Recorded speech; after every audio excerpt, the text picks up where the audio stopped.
aujourd'hui travaille sur une tondeuse Stig ou Stiga Combi 48S. Alors c'est quoi son problème à elle? Elle a passé 2 ans dans une cave et elle ne démarre plus. C'est-à-dire que quand on tire sur le cordon, on sent bien qu'il y a le mouvement du piston, mais elle ne démarre pas. J'ai déjà essayé 15 fois, ça ne marche pas. Alors, plusieurs choses à savoir. Sur le stockage, je l'avais stocké réservoir à moitié plein. Je sais que normalement ça se fait pas. Bon, là, j'ai pas eu trop le choix. J'avais pas de quoi la siphonner à ce moment-là. Donc, ça peut être une première source de problème. Il faut savoir aussi que je l'avais stocké avec l'antiparasite débranché. Donc, pour ceux qui ne voient pas, l'antiparasite, c'est cette petite pièce-là, ici, qui vient se brancher sur la bougie. C'est ce qui amène le courant électrique, en fait, dans la bougie. Et je l'avais stocké débranché. Donc, je me suis dit que c'était peut-être ça. Surprise, ça n'est pas ça. Voilà. Alors, comment on fait pour vérifier? On débranche l'antiparasite. Voilà. Sur ce modèle-là, c'est particulièrement pratique. Voilà, et une fois débranché, on a accès juste ici à la bougie. Donc après, on dévisse la bougie. Là, je vous le fais pas parce que j'ai déjà fait. Et on vient brancher la bougie sur l'antiparasite. Et après, on essaye de démarrer la tondeuse en mettant la bougie, ce qu'on appelle à la masse, c'est-à-dire contre une partie métallique. Le pot d'échappement, là, c'est très bien. Et on voit si la bougie fait un petit arc électrique. Là, elle fait l'arc électrique en question. Donc, c'est pas un problème au niveau de la chaîne électrique. C'est pas la bougie qui pose problème. Deuxième possibilité au niveau du réservoir. Il faut savoir que quand on stocke une tondeuse, normalement, c'est toujours réservoir vide. Pourquoi? Parce que sinon, si vous stockez trop longtemps, l'essence déjà elle est un peu corrosive, donc elle peut attaquer le plastique du réservoir ou les durites. Les durites, ce sont les tuyaux qui amènent le carburant jusque dans le carburateur. Voilà. Et si vous stockez l'essence plus longtemps encore dans le réservoir, elle peut ce qu'on appelle vulcaniser. En fait, elle va devenir un petit peu comme une espèce de consistance de pâte à joint, vous savez, pour les joints moteurs. Et ça, bah forcément, c'est pas ce qu'on veut. Donc, ça peut éventuellement venir du réservoir, mais c'est pas le cas non plus. Comment je le sais? Retour à la bougie. La bougie, elle vient se visser dans un pas qui arrive directement dans le moteur. Donc, forcément, voilà, je vous mets la lumière. Là, vous voyez que elle vient directement dans le moteur. Donc, quand je débranche l'antiparasite et que je retire la bougie, j'ai accès directement à l'intérieur du cylindre et notamment du piston. Et comme c'est une tondeuse 4 temps, à l'arrivée d'essence. Donc en fait, quand je tire sur le fil avec l'antiparasite débranché et la bougie sortie, eh ben, si je me prends une petite vaporisation d'essence dans la tête, c'est que tout ce qui est carburateur, adduction d'essence jusque dans le cylindre, fonctionne, en gros tout le circuit d'admission. Et là, eh ben, surprise, le circuit d'admission, il fonctionne. Alors, effectivement, j'ai peut-être un petit défaut sur la poire d'amorçage qui est juste ici. Voilà, le trou s'est un petit peu élargi par rapport à l'origine. Et peut-être que j'ai un petit fond d'essence qui stagne. Là, peut-être que c'est le joint qui est là. Pour l'instant, je ne sais pas, donc on va démonter tout ça ensemble. Bon, alors moi j'ai ramené l'Armada parce que là je travaille pas chez moi. Donc je veux être sûr d'avoir à peu près tous les outils possibles et imaginables. Clairement, vous n'avez pas besoin de tout ça pour démonter le cache. En gros, on va commencer là par démonter cette plaque là au supérieur. Et alors ça, vous constatez souvent ça sur certaines tondeuses, c'est pas vissé, c'est clipsé. Donc faut faire gaffe à pas péter les clips, parce que sinon après vous n'avez pas l'air d'un couillon. Vous avez un outil qui est très bien pour les clips, c'est un couteau de peintre. Voilà. Alors si vous n'en avez pas, un petit tournevis fin fera l'affaire. Mais le couteau de peintre c'est pas mal. Si vous avez à déclipser, là c'est du plastoc un peu épais. Si vous avez à déclipser plus fin, Sinon, les petits médiators de guitare basse, ils sont plutôt efficaces pour ça. Bon, là, je vais faire ça avec le couteau à peintre. Le couteau de peintre d'ailleurs. Donc là, je viens de glisser comme ça en dessous du plastique. Je cicote. Et à un moment donné, je fais levier. Hop! Et voilà! Merci mon copain.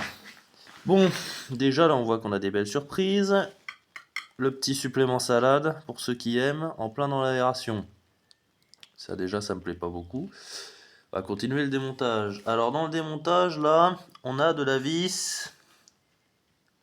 Une réponse très vite, c'est du Torx. Et on en a 3. Alors on a relativement de chance, parce que c'est du Torx vide. Il faut savoir que du Torx, on en a aussi avec un petit bitonio à l'intérieur. Ce qui signifie que si vous n'avez pas les embouts vidés, et bah ça ne passe pas. Alors du coup, moi ce que je vous conseille, c'est de prendre du Torx et vider directement. Ça vous évitera d'avoir 2 fois le jeu, et puis de toute façon, les vidés, il va dans le plein, tandis que c'est pas le cas de l'inverse. Donc ça, bon, je vais pas faire de pub, hein, mais vous en avez sur toutes les promos bricolage des supermarchés. C'est pas des alliages de grand art, hein. Et bon, ça passe, donc c'est déjà ça. Bon, ça y est, le cache est démonté. Bon, je vous montre pas comment faire, hein. Il y a 3 vis à dévisser. C'est l'enfance de l'art. Par contre, bon, là c'est assez magique parce que en gros, il faut démonter le lanceur si on veut pouvoir virer entièrement le cache. Donc, comme j'ai pas forcément le temps, je le laisse comme ça. De toute façon, pour l'instant, dans le démontage, ça nous freine pas. Alors maintenant, qu'est-ce qu'on a? On a des écrous. Je pense que ça doit être du 10 par là, 10-12. Donc là, bah, il faut un embout à cliquet pour les démonter. Ils aiment bien faire des cocktails, hein, à chaque fois, il faut un nouvel outil, c'est pratique. Eh, franchement, j'ai pas le compas dans l'œil.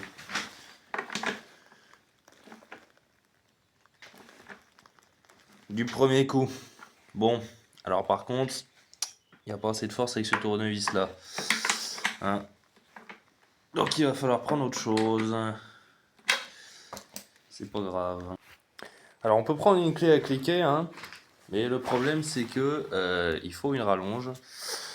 Donc sinon, si vous n'en avez pas sous la main, petit bricolage, tournevis multi-adaptable, cardan et douille.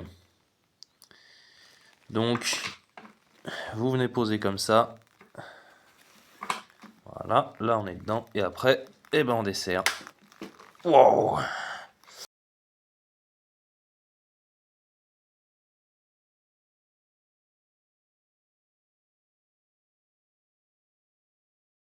Franchement, si vous chopez une boîte de cliquet, essayez de récupérer du cardan avec, hein, parce que c'est pratique. Et voilà. Ok, donc le cache est démonté. Donc on a donc maintenant accès à la couche inférieure. Je vais retirer les rondelles d'abord. On va garder bien prise dedans. Donc je peux retirer directement le cache. Hop. J'admire la capacité de nos ingénieurs, de plus en plus, à nous mettre du plastique qui sert à rien partout. Non, c'est brillant. C'est brillant. Petit escargot porte sur son dos. Bon, après un petit nettoyage rapide à la brosse à dents dentifrice charbon, voilà ce que ça donne. Alors déjà au niveau des bornes de la haute tension, j'avais de la crasse, donc ça devait pas aider. Il y avait peut-être une petite perte de charge à ce niveau-là. Ça peut expliquer que la bougie pète un peu timidement. Maintenant, eh ben, on va s'intéresser plus spécifiquement à tout ce qui est admission, filtre à air, carburateur. On va faire un petit nettoyage de tout ça. J'en profite pour vous faire un petit point anatomie sur une tondeuse parce que après tout, on a tous commencé quelque part et moi, c'est quelque chose que j'aurais bien aimé qu'on m'explique quand j'avais 11-12 piges et que je commençais à m'intéresser à tout ça. Alors, en gros, Sur une tondeuse, bon bah ça tout le monde le sait, vous démarrez en tirant sur le lanceur, hein. C'est un peu l'équivalent du coup de démarreur sur une bagnole. Au niveau des commandes, il faut savoir que celle-là c'est une tondeuse tractée, hein. C'est ce qui se fait de plus en plus dans le commerce. Donc en gros vous avez deux poignées, celle-là c'est juste une sûreté, hein. Parce que figurez-vous, quand ça n'existait pas, il y a des petits malins qui s'amusaient à laisser tourner la tondeuse pour nettoyer l'herbe qui était en dessous, avec la lame qui tournait toujours. Ça se finissait souvent avec des doigts en moins, hein. Donc ils ont mis ça, une sécurité, pour s'assurer que vous tenez bien la poignée, et dès que vous lâchez, bam, le moteur se coupe.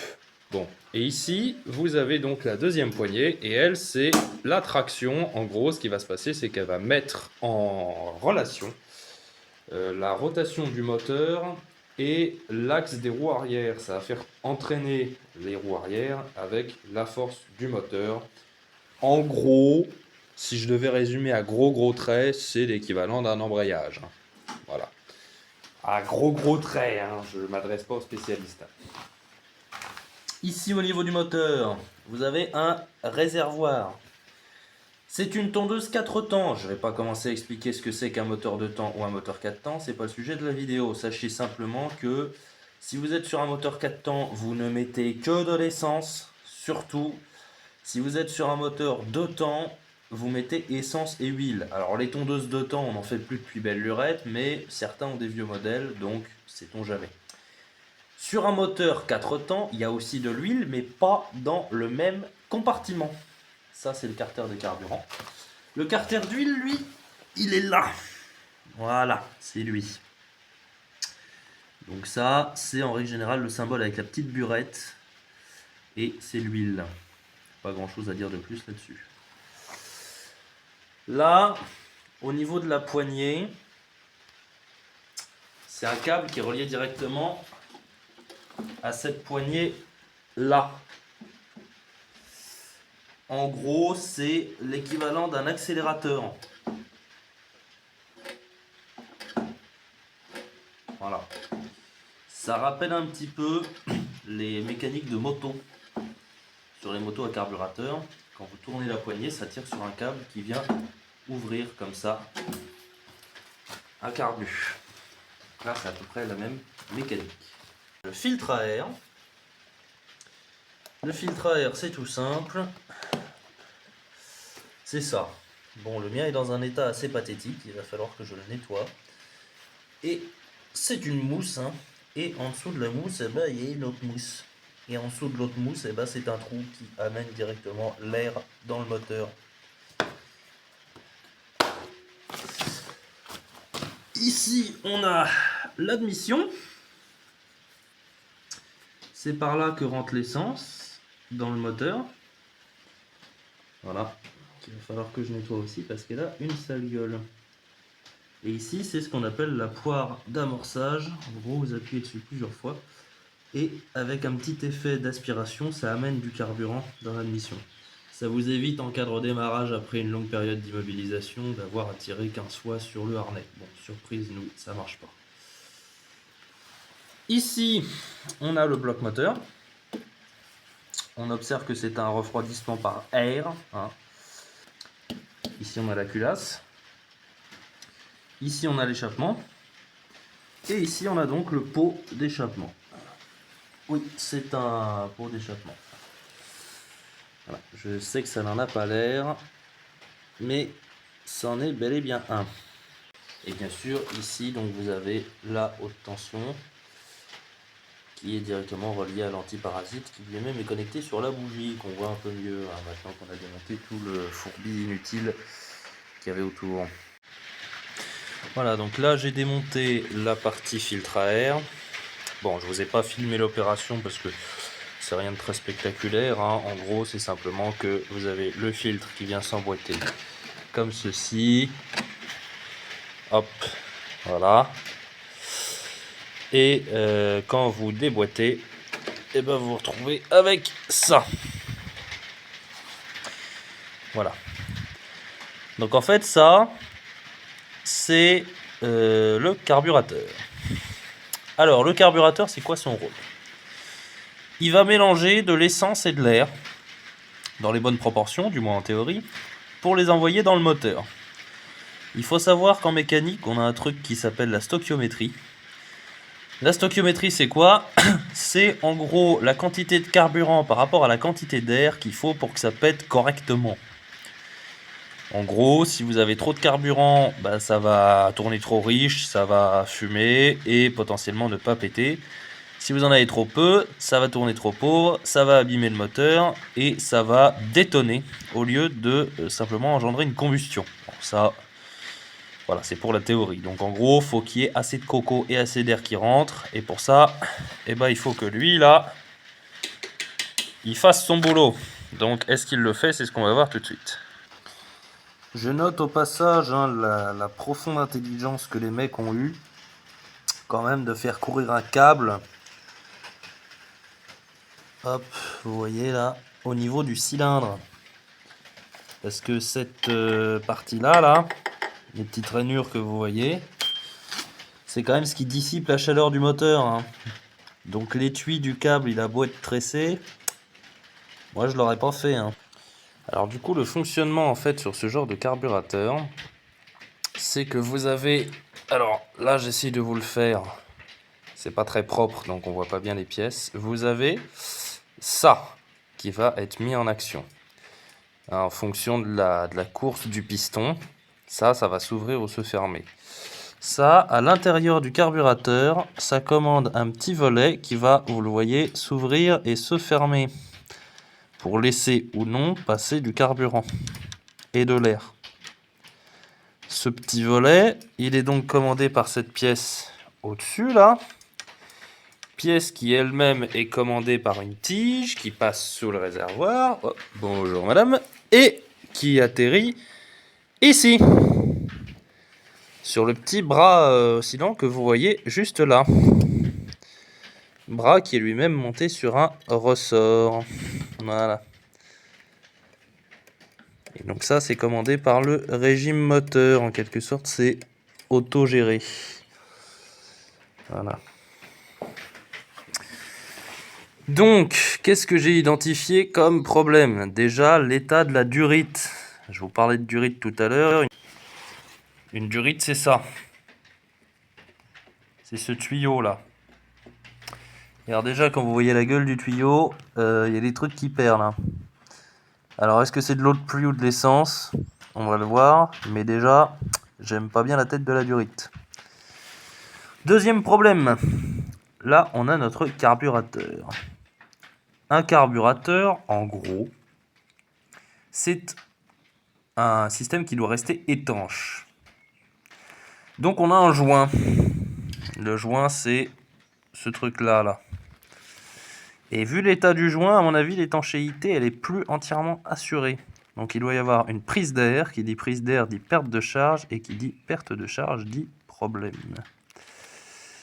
Voilà. Et en plus, j'ai une durite qui goûte de l'huile. Youpi. Donc, pour s'assurer de l'état du carburateur, on va démonter le carburateur. Alors, comment qu'on fait? On écarte la durite de la pompe à huile. Qu'on met là. En faisant gaffe à ce qu'elle ne se déconnecte pas. On met ça de côté, je vais essayer de le faire à une main pour pouvoir filmer en même temps. Voilà. On vient pousser sur la petite tige qui fixe le ressort à l'axe du boisseau. Voilà. Et on fait attention à ce qu'elle soit toujours bien fixée au ressort. On la met de côté avec la durite d'huile. Et on va venir tout simplement ensuite tirer sur le carburateur. En me tenant le joint quand même avec le doigt. Et bien sûr, comme je suis un petit génie, j'ai oublié de vous montrer une étape. La durite. Ben ouais, ça pourrait servir. Alors normalement, ça se fait réservoir vide, hein. Moi, mon réservoir, il n'est pas vide, donc tant pis, j'épongerai après. Mise au point, s'il te plaît. Je viens pincer le collier de durite comme ceci. Je le remonte. Et ensuite, je viens tirer sur la durite. Mais ça, je peux pas le faire à une main en filmant. Donc je fais pause et je vous reprends après. Alors, nouvelle parenthèse, parce que je viens de purger le réservoir Et ce que vous voyez là, c'est pas une nouvelle forme de vie, hein. C'est de l'essence vulcanisée. Vous vous souvenez, l'espèce de texture là, de pâte dont je vous parlais tout à l'heure? Eh ben c'est ça. Ça laisse présager de l'état de la cuve du carbu. Donc on va devoir la nettoyer. Voilà donc notre carburateur. Voilà.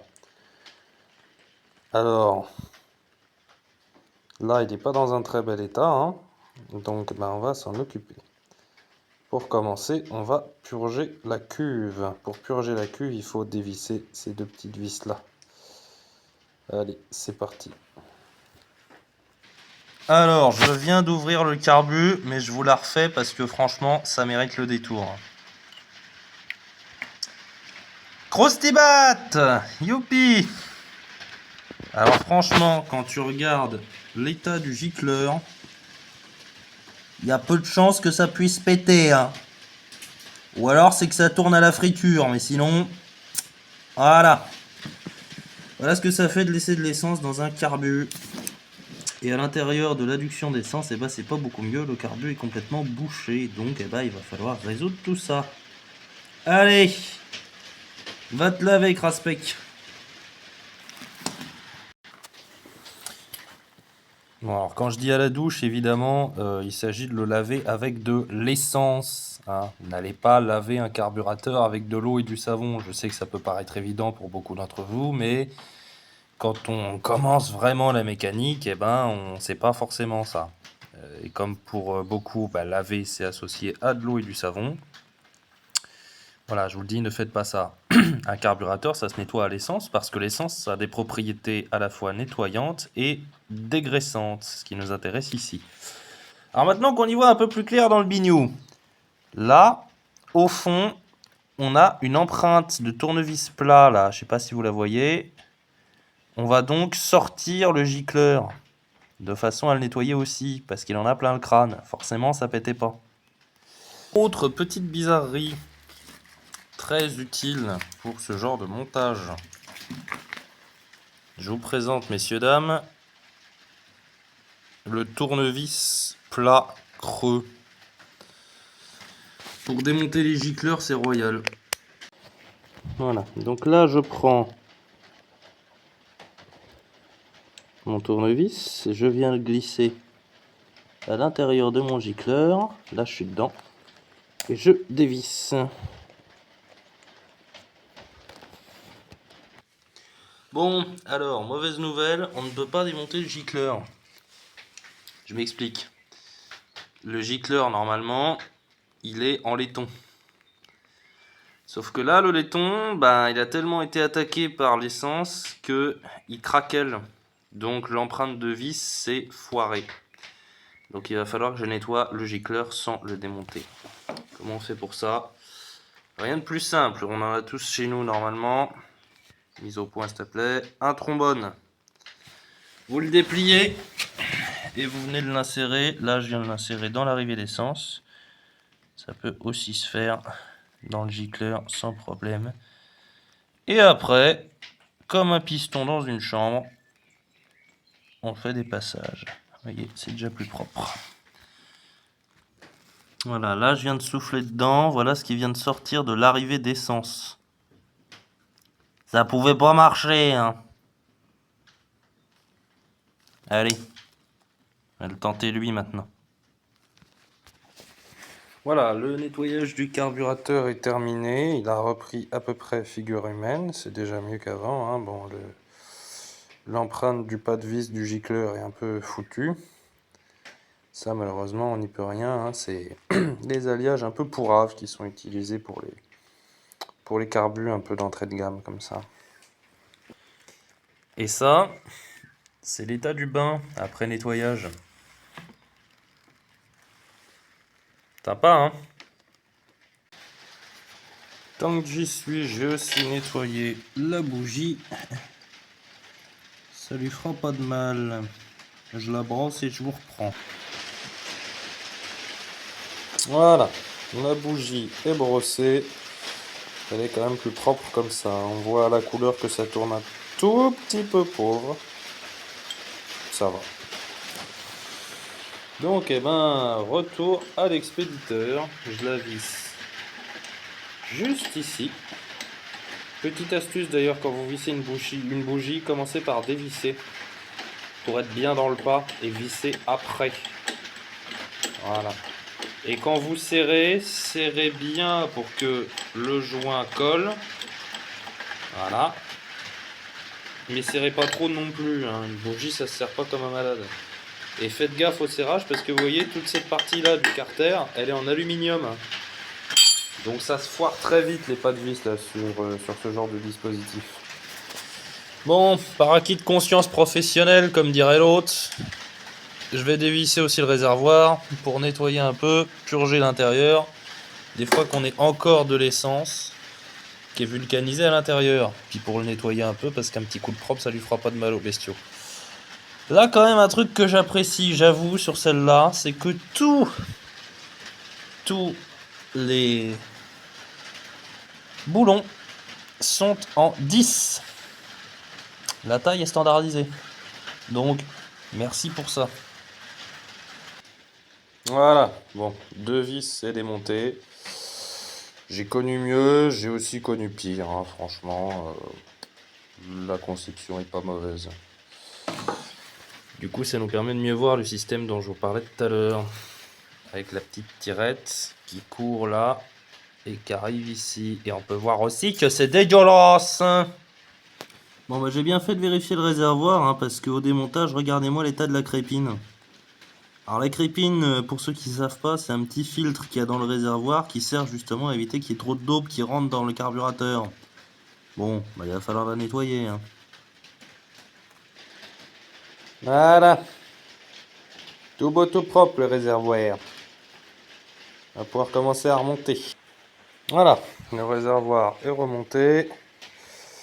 Donc ça, c'est bon. Donc maintenant, il reste à faire le remontage du carburateur avec la durite. Rebrancher l'antiparasite. Et puis remettre tout ça en route. Je vais aussi faire un nettoyage du filtre à air parce qu'il en a besoin. Et je sais que normalement on ne remonte pas avec des joints anciens, mais là j'ai pas le jeu de joints neufs et la tondeuse, il faut que je m'en serve demain. Donc comme c'est pas pour un client mais que c'est pour moi, eh ben, je vais me permettre de faire cette petite hérésie.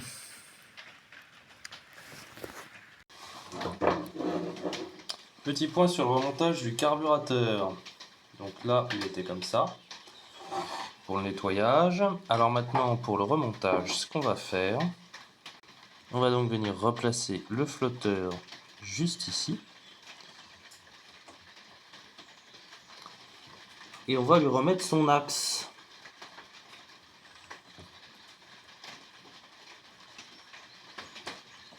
N'hésitez pas à le faire tourner sur lui-même pour qu'il rentre bien. Voilà.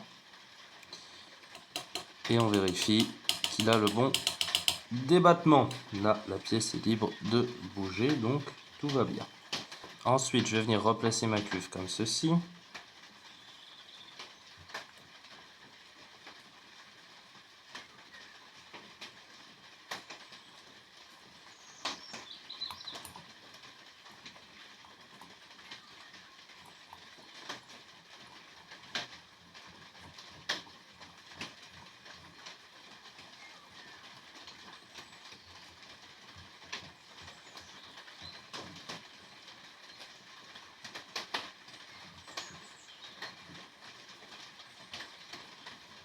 Là. Et très important bien qu'il y ait le joint, hein.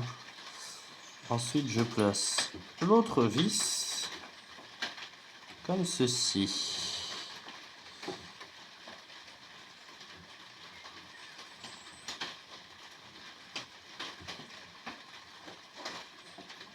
Voilà. Et ensuite je vais tout simplement venir finir de serrer avec ma douille de 10, de sorte que le petit espace qu'il y a juste ici ne baille plus, qu'il n'y ait plus possibilité, voilà, de passer le doigt, parce que sinon ça veut dire que le joint ne serre pas assez et que donc l'effet Venturi qui est essentiel dans le fonctionnement du carburateur ne se fait pas correctement. Voilà, le carburateur est remonté. On vérifie qu'on a bien... Je vais regarder plutôt de ce côté-là. Le bon débattement sur le volet. Et ben c'est parfait. Un carbu de remontée. Pour pas vous gourer dans le sens de remontage, c'est hyper important. Il faut suivre une logique. Là, le volet, en gros, c'est la dernière étape avant le moteur. C'est vraiment la porte d'entrée. De ce côté-là, vous avez l'air qui passe. Et la toute petite bouche que vous voyez juste ici, eh bien c'est le gicleur, c'est par là que sort l'essence. Donc l'air passe d'abord, après arrive l'essence, et le tout passe par la porte d'entrée, pour arriver là, dans le moteur. Donc il faut toujours que le gicleur soit avant le volet, dans le sens d'arrivée. C'est un bon moyen mnémotechnique pour vous en rappeler. Donc on va remonter tout ça.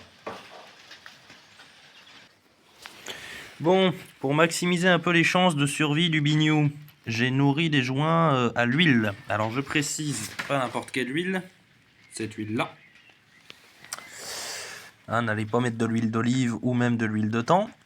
Donc ça, cette huile-là, elle va nourrir un petit peu le caoutchouc.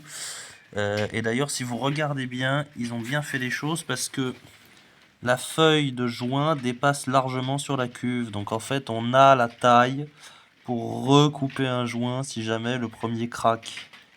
Ça, c'est pas mal pensé quand même, faut le reconnaître, ce qui est bien pensé. Donc par contre, quand vous nourrissez vos joints sur le carburateur, vous avez des petits trous. Je vais essayer de vous les pointer. Voilà, vous en avez un ici et un là. Ça, c'est hyper important parce que c'est des transferts d'air. C'est par là que va passer une partie de l'air. Donc si vous les bouchez à l'huile, ça va, ça va moins bien marcher. Donc épongez un petit peu, mettez un petit coup de sopalin à ce niveau-là, histoire qu'il commence pas à absorber de l'huile quand il devrait juste absorber de l'air. Et il s'agit pas non plus d'en faire une friture de vos joints. Mettez un petit peu, laissez appliquer, épongez le trop plein avec une petite serviette, un petit chiffon. Voilà, il s'agit pas non plus de les saturer de graisse façon Big Mac. Pendant que j'y suis, je vais m'intéresser à mon filtre à air, parce que vu l'état où il est, là, le mycélium, comment dire, voilà quoi. Et puis aussi au filtre à air du circuit de la pompe à huile, ça pourrait être intéressant. Donc pour bien commencer, on nettoie le filtre à l'essence, voilà. On n'hésite pas à y aller, hein.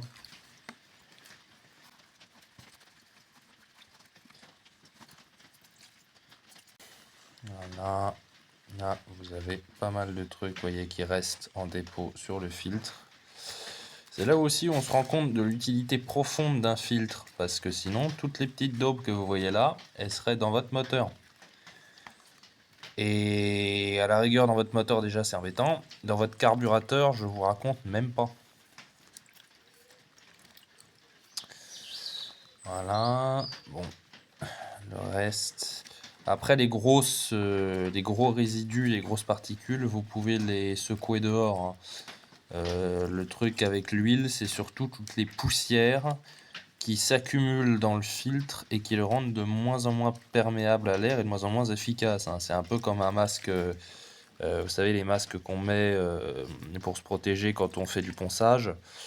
Au bout d'un moment, ils sont tellement imbibés de sucre ou de particules métalliques que on en respire quand même. Là, c'est un peu l'idée, c'est-à-dire que votre filtre, au bout d'un moment, il va être tellement saturé de daube que votre moteur, il va quand même en boire. Donc, il faut le nettoyer. Petite astuce si vous voulez que vos durites durent plus longtemps. Huilez l'extérieur. Alors pas l'intérieur, sauf si c'est une durite d'huile. Mais l'extérieur, vous pouvez. Ça nourrit bien le caoutchouc, ça permet d'éviter qu'il se craquelle prématurément. Notamment sur les durées de décence, si vous huilez l'extérieur, surtout pas l'intérieur, ça préserve un peu.